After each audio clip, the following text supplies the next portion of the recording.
curious. I feel like I'm very spontaneous. I feel like that's like part of the Sagittarius like code of living. I was gonna read you like a Game of Thrones something, and then like being like a really like sensitive, emotional person that ate too much soy as a child, you know. I feel like the soy made me a very sensitive being, and I wrote something last night, and I feel like Cafe Deux Soleils is like a space like share pieces of writing.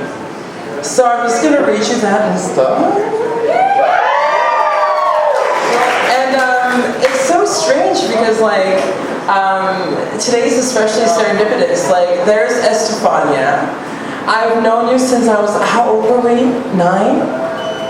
I'm a woman now, you know, hi. Like, it's my high school reunion tonight, but like, I'd rather be here. So I thought maybe if I learned like a cool like life lesson yesterday that I'd share. So this happened to me when me and my little sister were sent for ice cream last night. So there we go.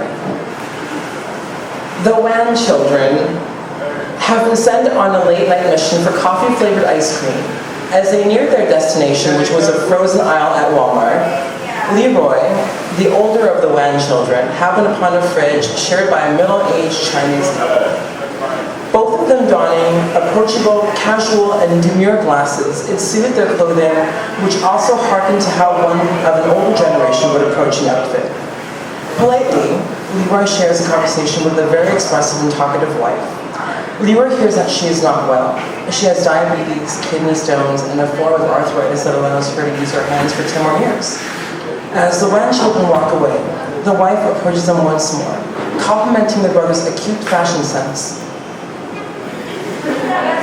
and how he should be encouraged to go for the dream of being a designer. How he must, or it might be too late, how he caught his eye, how he caught her eye, and that she felt compelled to let him know of her intuitive feelings. Leroy argued that sometimes it is the children that do not stand out that desperately need our praise and attention. She replied that encouraging others is very important to her, and it can cause a ripple effect.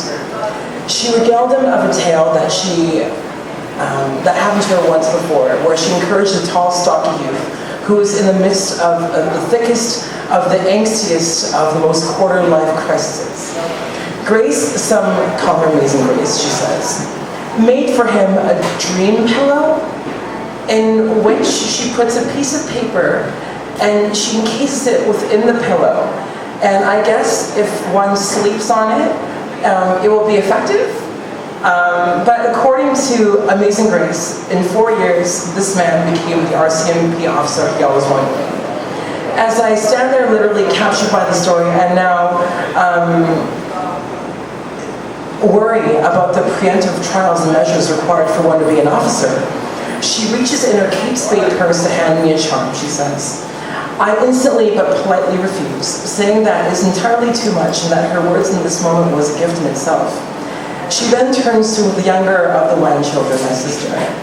Hold on to this for your brother, Grace commands, with her own charm, which reminds me so much of the assertive and empowered Chinese aunties, who stayed single the longest but break tradition and usually have a part of the best work-life balance. When he is ready, he gives to him is the color of royalty, purple. She hands Leroy's sister a small purple gem. The Wan children make some polite jokes, empathize, and want to honor as much of this amazing woman's emotional labor as possible, while trying to say goodbye. Eventually they do, and Leroy's left flabbergasted and thinking maybe he is either lactose intolerant to compliments, or what is wrong with society, another jaded, closed-off, self-medicating woman.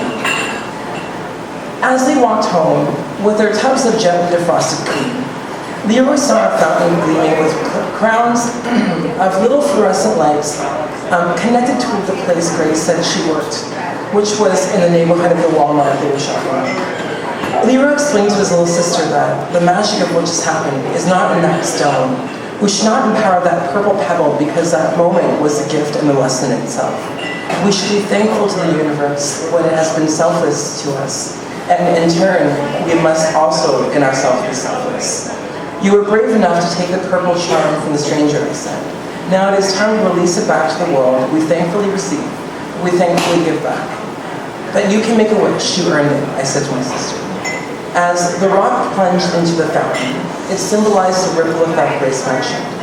After the wish, which ran longer than Leroy expected, Leroy told his sister he wondered what her wish was, but that he couldn't tell her, because I'm superstitious.